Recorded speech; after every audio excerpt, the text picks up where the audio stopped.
pagi-pagi udah dapat kerjaan lur. Jadi kuli pasar ini lur. Ini temanku yang depan itu yang pertama aku ngebantu dia lur. Pagi-pagi dia harus kerja cepet.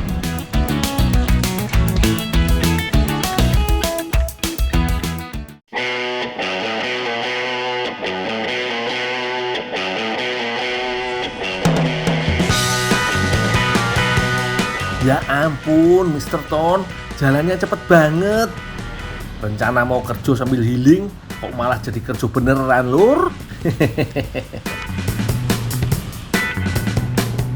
Oh iya, lur, aku masih di Chiang Mai, tepatnya di Pasar Meng Mai.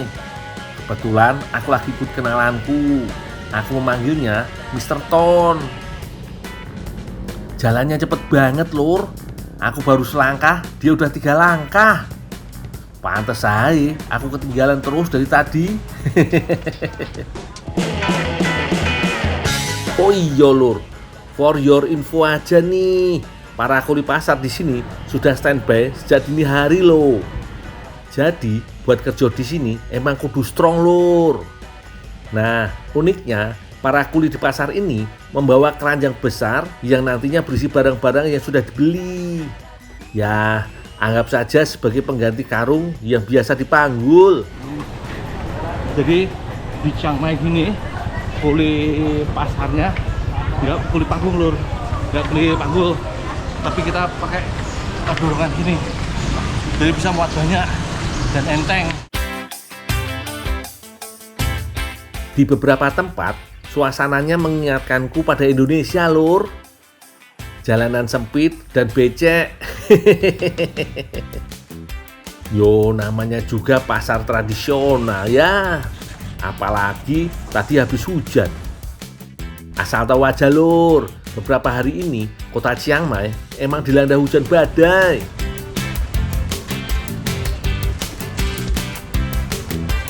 Aduh, dalam pasar aja masih juga kena macet ini lur. Apa aku udah kesiangan yo? Apalagi kalau sudah berpapasan dengan pemotor emak-emak, alamat diem dulu lur. Tapi aku yo mesti tetap cari jalan. Kalau enggak, bakalan makin ditinggal Mr. Ton.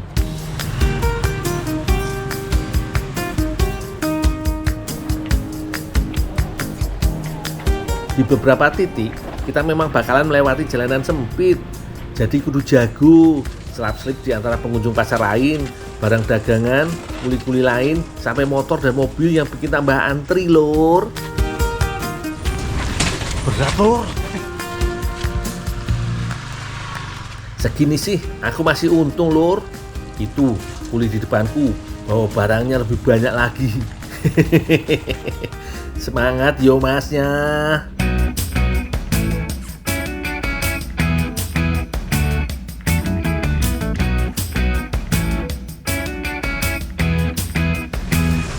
Ngos-ngosan lur. Lur, mungkin kalian bingung yo.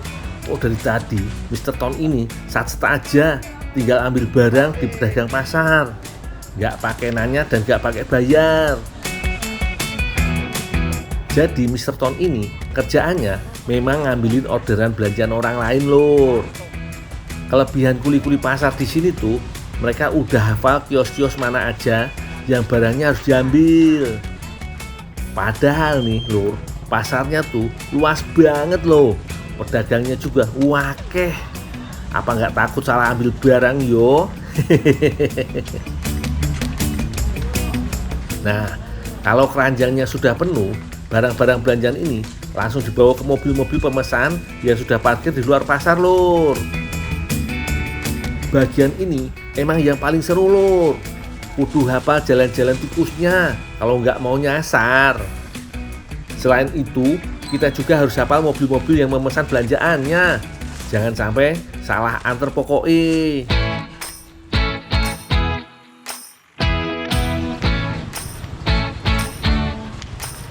Lur, napas gua hampir putus lur. Ngikuti pola kerja orang sini lur. Harus satset bener ini.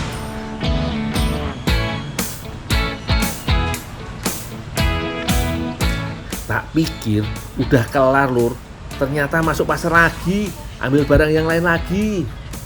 Aduh Mr. Ton, opo nggak mau istirahat dulu? Jadi Lur, aku baru paham Lur, istilah berlari mengejar rezeki itu ternyata kayak gini Lur. Pagi-pagi kita lari-larian dulu-duluan Lur, supaya dapat orderan banyak dan banyak cuan Lur.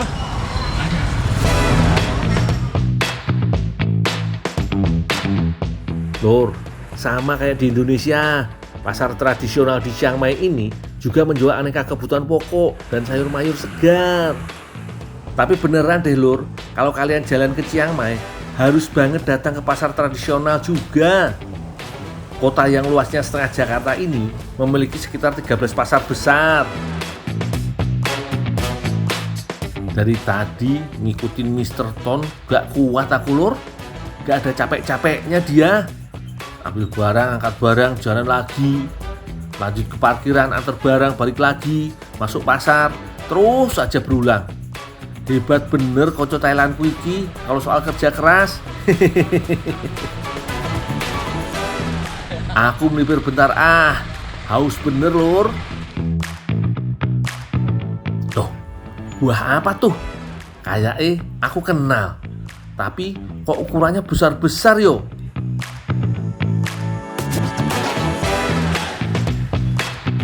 Bibi, buah apa ini?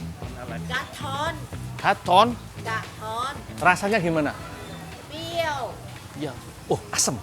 Lur, ada buah aneh nih Lur. Jadi kalau ngeliat bentuk-bentuknya kayak kecapi tapi kok gede-gede Lur. Dapat 65. Pio. Aku beli dulu ya Lur ya. Tak kirain kecapi Lur, tapi emang mirip sih. Orang sini menyebutnya Kraton He, buah unik yang ada di pasar Mung Mai ini Lur. Harga jualnya juga bervariasi, tergantung ukuran dan kualitasnya. Rasanya asim seger Lur. Persis banget sama rasa kecapi. Rasanya asam-asam manis sih Lur. Lumayan lah, bisa menghilangkan haus dikit. Duh, kopi mana kopi? Gak nemu dari tadi.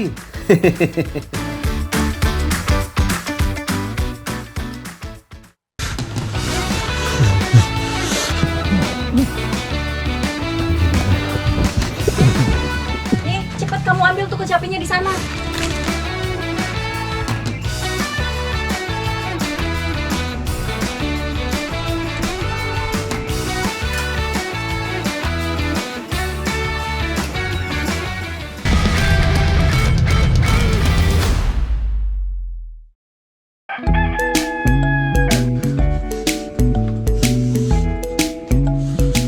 Aduh, musim hujan begini, aku nggak luput dari sakit Lur.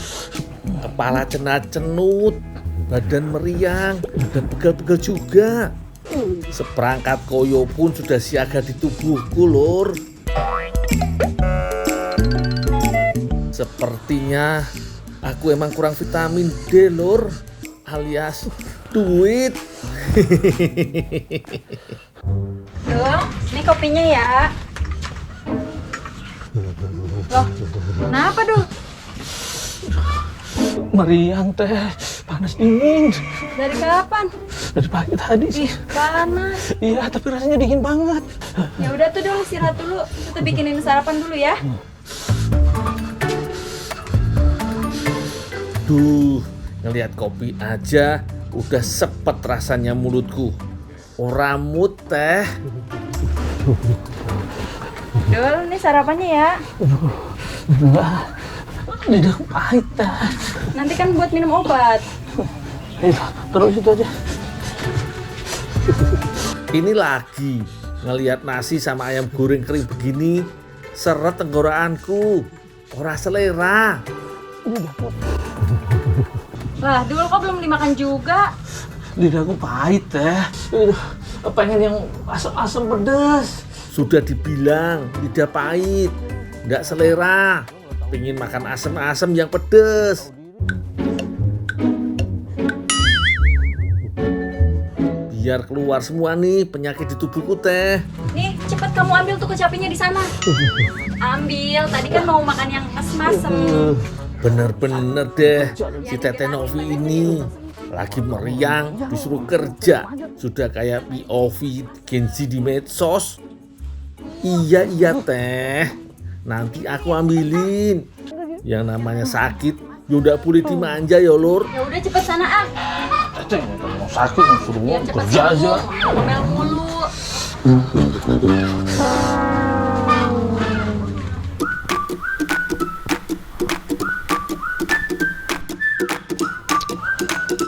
Teteh, tahu lagi meriang ini, medek lagi kecapi. Lemes aku tuh lur, ngelihat pohon kecapi sama seperti setinggi harapan Simbok ke aku. Bikin lemes, nggak pengen manjat, nggak mood rasane. Tapi kalau nggak diambil, nanti aku bisa diamuk Teh Silvi. Serba salah. Ya udah deh, dengan sisa tenaga terakhir, aku ambil aja yo. Lur, rata-rata pohon kecapi itu tinggi, bisa mencapai 15 sampai 30 meter. Tapi sayangnya pohon ini udah mulai langka lur. Padahal buahnya unik yo, punya bulu halus seperti bludru. Buah yang diperkirakan berasal dari Indochina dan semenanjung Malaysia juga punya nama sebutan berbeda-beda di setiap daerahnya. Di Jawa Barat dikenal sebagai sentul, di Toraja dikenal dengan katapi, dan di Toba dikenal sebagai sotul. Sudah petik kecapinya.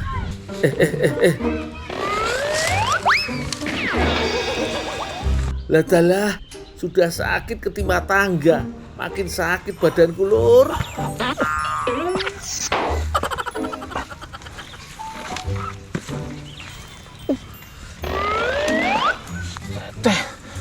Sakit, manjat. Wes, mending cepat-cepat tak eksekusi kecapi-kecapi ini, biar aku bisa tidur cepat daripada nanti diomelin Teh Silvi. Beda banget lakuannya.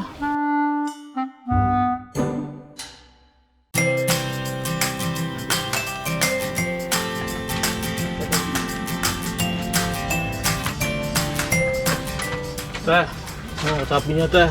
Ya udah dulu minta tolong kupasin. Pisahin ininya biji sama dagingnya. Teh, ngerti gak sih teh aku sakit teh? Ya udah sih Dul, sekalian. Ya kan tadi mau makan yang asem-asem. Jadi bantuin Tete dong. Tahu itu mah. Makan sendiri juga bisa. Kalau cuma gini mah, tinggal tidur mah enak. Ya udah sih, tinggal bantuin doang. Ngomong enak nih, pasin doang. Gak tahu kok kepala muter. Memang ya, gak dikasih rehat sedikit.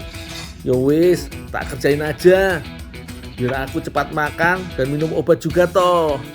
Hari ini aku dan Teh Silvi mau masak nikujaga, masakan Jepang yang biasanya pakai daging. Kali ini mau diinovasi dan tak ganti pakai buah kecapi. Bahan-bahannya mudah aja lur. Ada wortel, kapri, bawang merah, paprika, cabai bubuk, gula merah, dan penyedap lainnya. Pertama tak pisahin dulu kulit dan daging buahnya satu persatu. Kemudian tak potong-potong bagian kulitnya jadi kecil-kecil. Selagi aku motong-motong kulit kecapi, Teh Silvi juga ikut motong wortel, paprika, tomat, dan bahan lainnya yang nantinya akan jadi pelengkap sayuran di masakan nikujaga ini. Selesai aku potong, kulit kecapi ini aku cuci dengan air garam lur. Aku ada tips nih lur, agar getahnya hilang. Jadi pas makan nggak ada pahit sepatnya. By the way, kecapi ini emang kaya manfaat vitamin C ya lur, baik untuk imunitas tubuh. Selain itu juga, kecapi bermanfaat untuk menjaga kesehatan mata dan pencernaan lur. Teh, udah nih teh, udah dipotong-potong, udah aku cuci juga air garam. Ya udah taruh di dekat tumpuk. Nih kulitnya. Iya. Ya. Kasih ya Dul.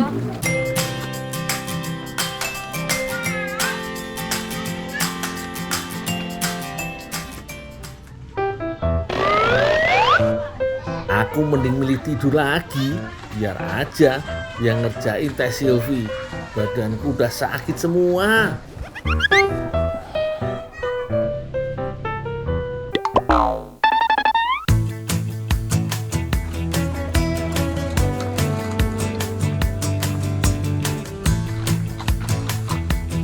Masaknya juga ora sulit kok lur.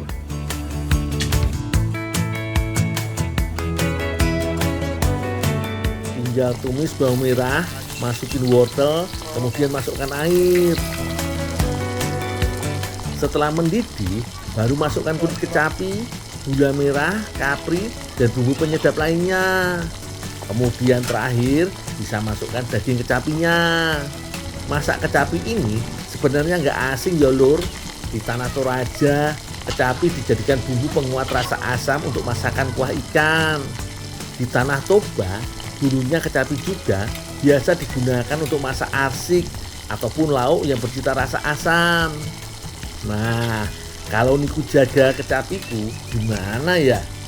Penasaran toh? Wih, menggoda lur. Ini baru bener menggugah selera orang sakit. Aromanya juga wangi banget. Aku nggak sabar mencicipinya nih lur. Dul, ayo makan dulu. Ini makanannya udah jadi. Buat nanti minum obat.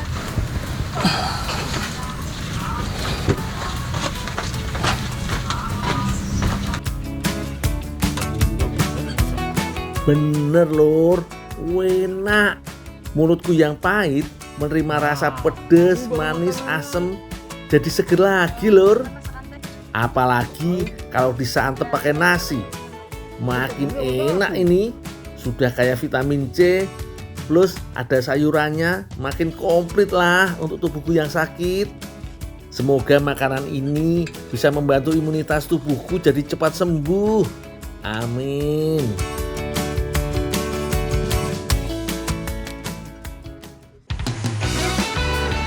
Kasut boleh makan. Jadi sendal bisa dimakan di sini. Teplek. Sudah.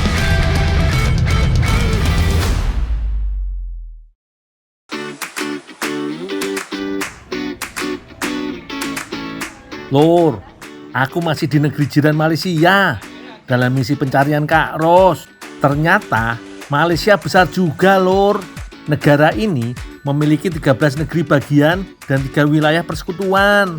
Bermodal pesan terakhir yang aku terima dari Kak Ros, hari ini aku melangkah masuk ke negeri Perak. Tujuanku yo cuma satu, ketemu Kak Ros lur. Oh iyo, Perak memiliki ibu negeri bernama Ipoh. Di salah satu sudut kota Ipoh, aku sampai di sebuah lorong bernama Concubine Land.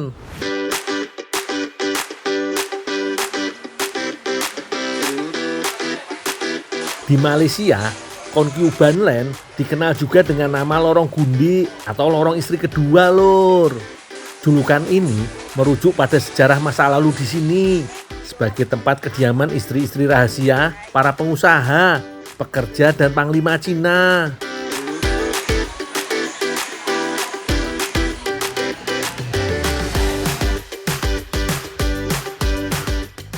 Lor, ini ada makanan unik lor. Kasut boleh makan. Jadi sendal bisa dimakan di sini. Aku mau pesen dulu ya lor ya. Berapa? Satu set 12.000. 12 ringgit. Satu set. Pak Lur, satu set sepasang kiri kanan 12 ringgit tuh. Sebagai puncak rantai makanan, aku sudah terbiasa makan yang gak biasa lur. Tapi kalau yang aku pesan ini bukan kasut atau sendal betulan yo, bukan AI juga. Ini cuma kue berbentuk alas kaki lur. Aku beli sepasang biar gak nyeker sebelah.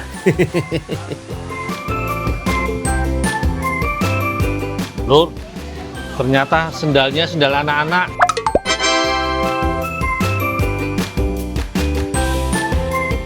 Saya pikir kayak sendal ukuranku. Oh, di sini ukuran 18 gede, ukuran 9 yang besar. Ini mah nggak kenyang, lur.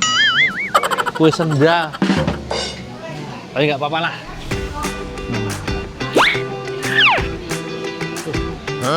Wih, titisan hujan.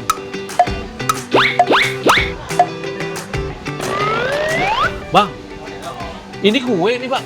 Ayah kue. Wih lah dalah, kue tetesan hujan lur. Opo iyo, di sini air hujan bisa jadi kue? Itu palsu lah. Itu hiasan. Oh ini hiasan. Hiasan, tapi macam itulah. Dia Kuenya model gini. macam gitu. Ya wis lah, mumpung ringgitku masih cukup. Aku mau beli kue tetesan hujannya juga lur.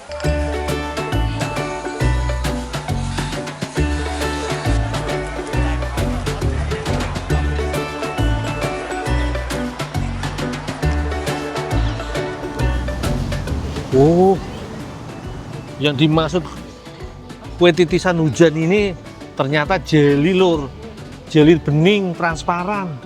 Nuh, lucu juga ya. Mereka kasih nama. Cari tempat dulu, aku makan dulu lur.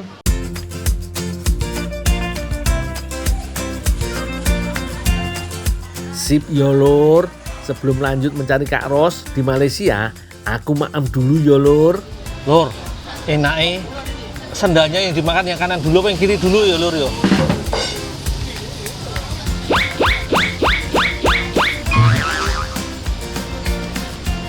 Yang kanan dulu ya lur ya. Yang warna gelap. Teplek. Ayo, sendal sopo iki yang warnanya sudah stikel ini. Baru ini aku lur makan sendal.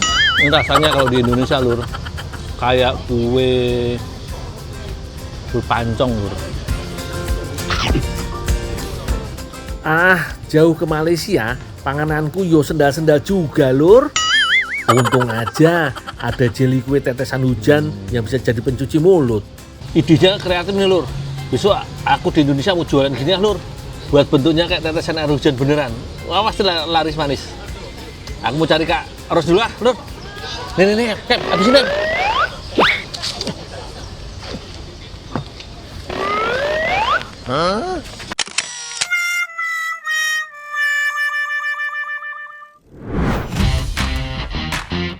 Perjalanan mencari Kak Ros membawaku ke satu tempat yang terkenal banget di Malaysia. Iyo lur, selamat datang di Batu Cave. Kompleks gua batu kapur raksasa ini diperkirakan telah berusia lebih dari 400 juta tahun. Wah. Lur. Nih lur, di Batu Cave ini ada patung Murugan ya, yaitu patung dewa tertinggi di Asia Tenggara.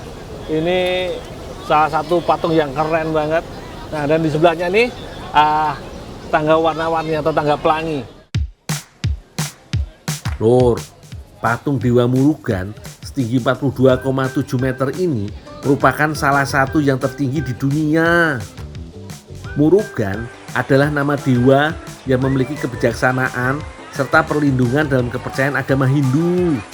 Selain patung Dewa Murugan yang ikonik, ada juga deretan anak tangga warna-warni di sebelahnya. Aku mau coba naik yo lur.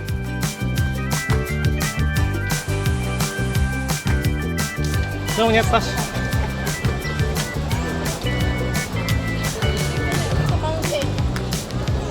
Sebentar, sabar nih. Udah habis? Nah, ya, entar, sabar. Kupasin dulu. Nih.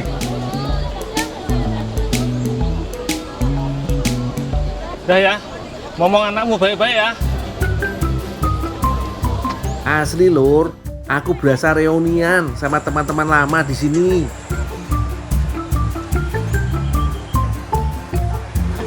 Selain wisatawan, monyet-monyet liarnya juga banyak banget. Kalau ke sini tetap waspada yo lur. Memang bener lur, tinggi banget lur. Ini aja aku udah lupa lur, anak tangga keberapa. Baru 3/4-nya lur, naik lagi. Lur, di bagian atas Batu Cave terdapat beberapa gua kuil yang menjadi tempat ibadah umat Hindu. Untuk mencapai ke puncaknya, aku harus melewati 272 anak tangga yang cukup curam. Tadinya aku bawa pisang sengaja untuk bekalku sendirian, Lur. Tapi konco lawasku iki sepertinya lapar berat.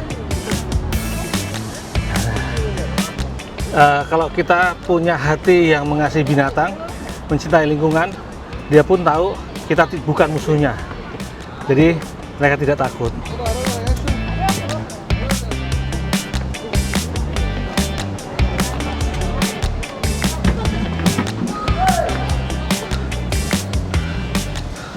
Lur, akhirnya nyampe juga di puncak tangga ya, dan lubang batu cave, Lur.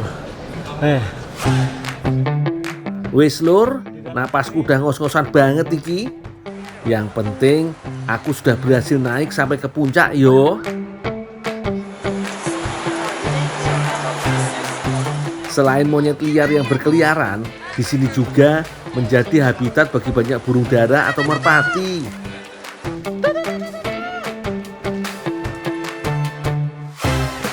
Ya wis lah, apa boleh buat. Berhubung Kak Ros masih belum ketemu, mending aku cari makan dulu. Berapa snack? 4, 5 ringgit. Ini satu-satu. 5 ringgit ya. Ini 10, kembali 5 ringgit. Sebagai komplek kuil suci bagi umat Hindu di Malaysia, Batu Cave banyak dikunjungi oleh bangsa dari India.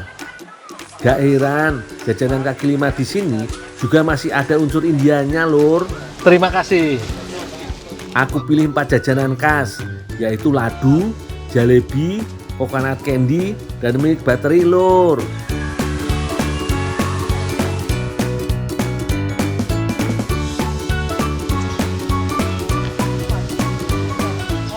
Lur, yang aku makan ini jalebi ya. Jalebi itu kayak gulali lah kalau di Indonesia. Jadi gula yang dimasak dan dibentuk macam-macam bentuknya. Rasa jalebi bukan cuma manis, Lur, tapi ada asam segarnya kayak pakai jeruk. Kalau yang pinky-pinky ini mirip seperti geplak dari Yogyakarta. Kalau favoritku yang putih iki, Lur, milk battery. Rasanya gurih manis dan susu banget. Nah, ini nih, Lur. Ini jajanan India banget nih. Ini namanya ladu. Bukan ladu sing ya. Ladu punya cita rasa gurih dan cukup berlemak. Teksturnya lembut dan agak sedikit asin. Wes, Lur, udah kenyang aku.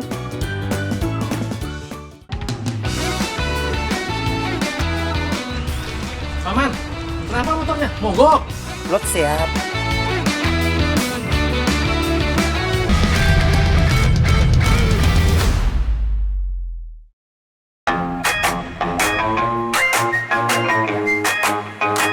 Lur, perjalananku menjelajahi negeri Gajah Putih Thailand masih berlanjut. Pokoknya selama duit di dompet masih ada, seluruh provinsi mau tak jelajahi. Sekarang aku sudah berada di Nakan Patom, Provinsi Ratchaburi, Lur.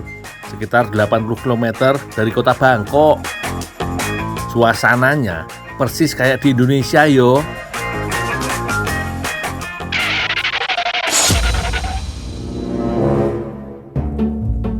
Loh. Sopo iki? Bikin kaget aja.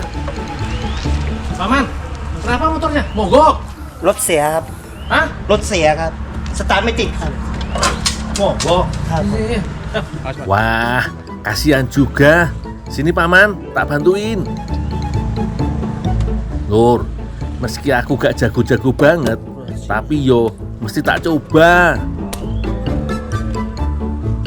Bensin aman, busi aman, mesin juga aman.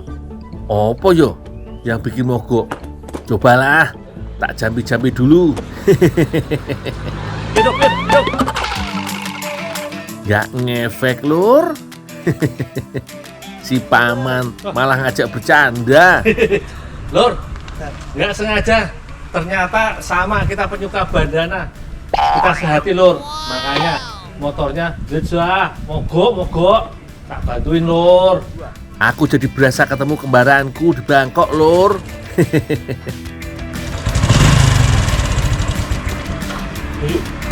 Ya wis lah, tak dorong aja. Siap-siap ya Paman. Cuci. Alhamdulillah, nyala juga Lur. Aku ikut yo Paman. Lumayan Lur, diboncengin. Capek jalan mulu dari tadi.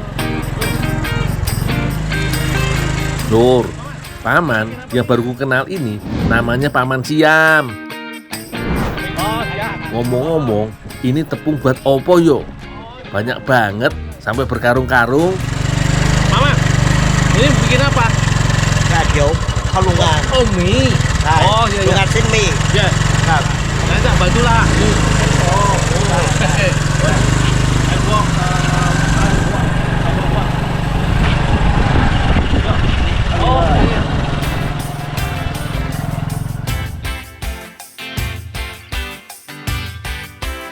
Nih. ใช่เดี๋ยวkalungan. Oh, iya iya. Tuh. Ayo. Ya, nih.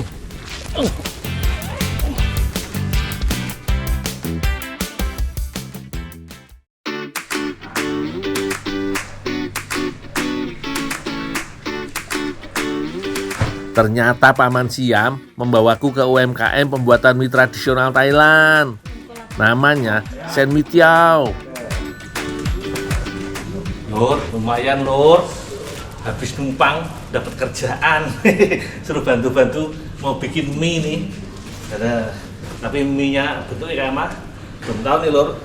Mie putih atau mie kuning nih. Makin penasaran aku. Bedanya pembuatan mie di sini sama di Indonesia, Lur.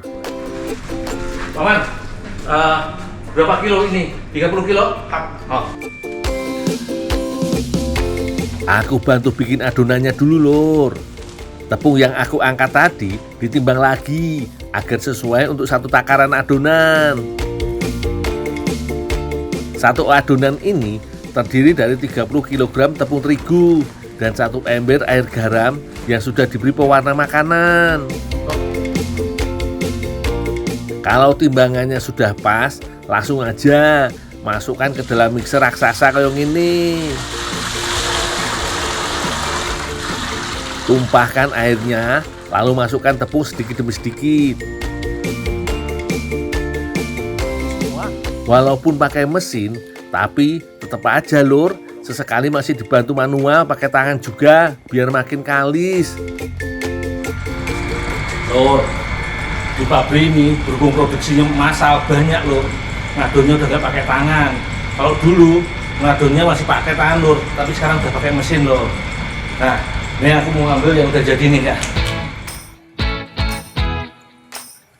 Kalau sudah kayak gini, kita tinggal tunggu 15 menitan sampai adonan bener-bener kalis yo. Tandanya udah gak lengket lagi di tangan Lur.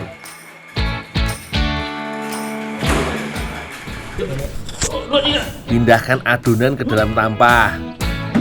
Diamkan dulu selama kurang lebih setengah jam agar adonannya rileks Lur. Emang kita doang yang butuh rileks.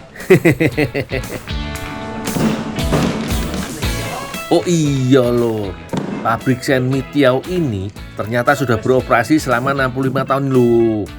Dan masih eksis aja sampai sekarang. Pemiliknya sekarang namanya Ibu Tip. Ntar tak kenalin deh Lur. Pabrik ini warisan dari kakeknya. Enak jadi pewaris yo. Tim perintis sabar ya.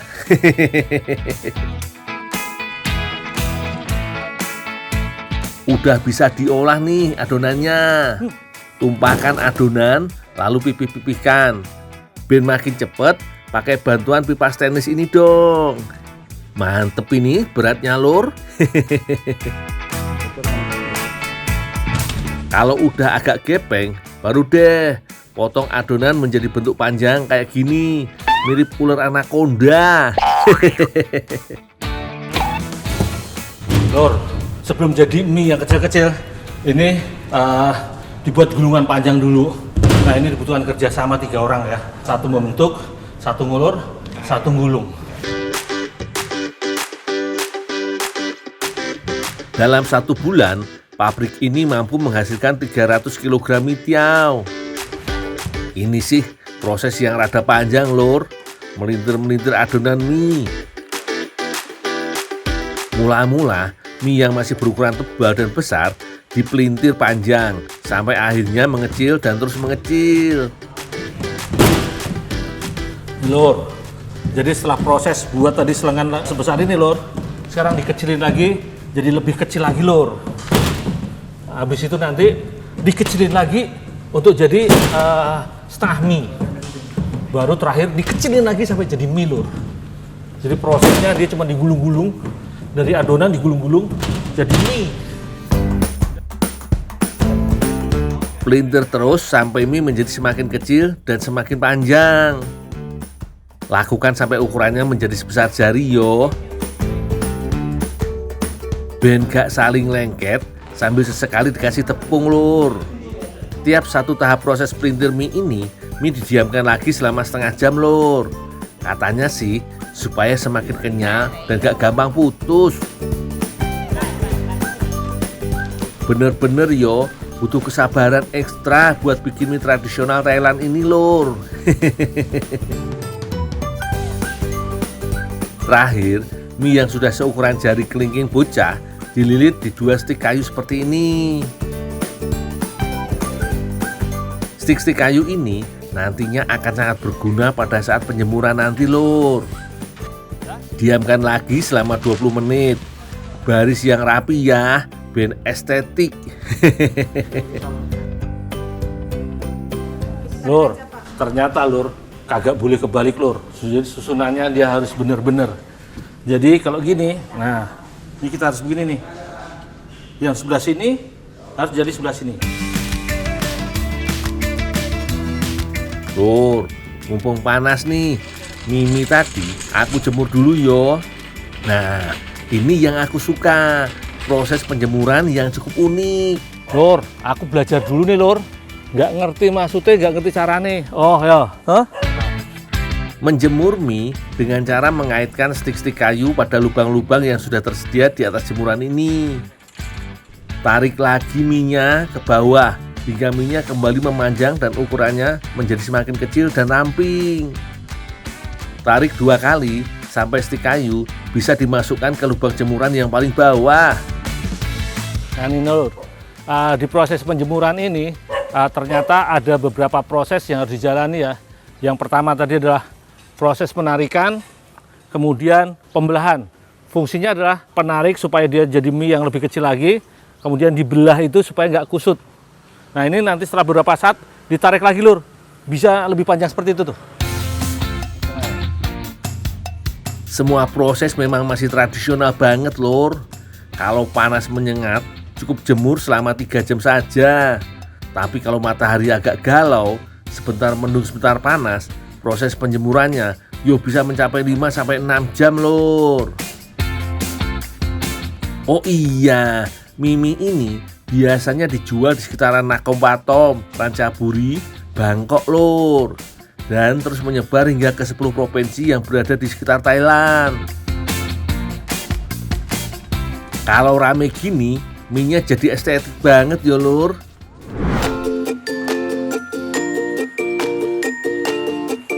Oh iyo, ada 2 warna mie yang dijual, mie kuning dan mie oranye.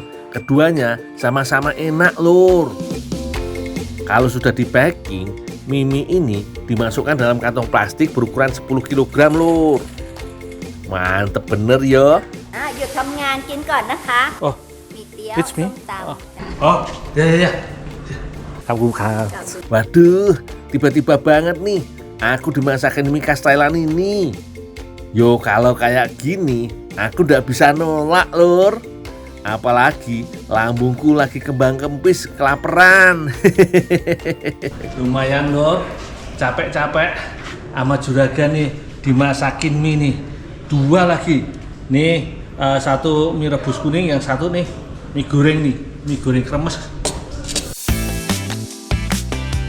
Ini yang aku bilang di awal tadi lur, juragan pemilik pabrik mie, namanya Ibu Ti. Baik bener emang Ibu Ti ini. Makasih ya Bu, aku tak makan dulu. Bener lur, ini kremes lur, rasanya crunchy banget. Bang, bumbunya juga pas. Jadi, asin pedesnya itu dapat banget. Enak tenan nih lur, mie oranye kriuk dan mie kuning rebus. Wah, kalau kayak gini terus, aku yo betah. Jos gandos pokoknya. Jangan lupa lur, jangan takut-takut atau jangan ragu-ragu untuk nolong orang. Karena kalau kita baik hati dengan orang, pasti Tuhan balas di lain waktu loh. Karena usaha itu tidak akan membohongi hasil. Hasil tidak membohongi usaha.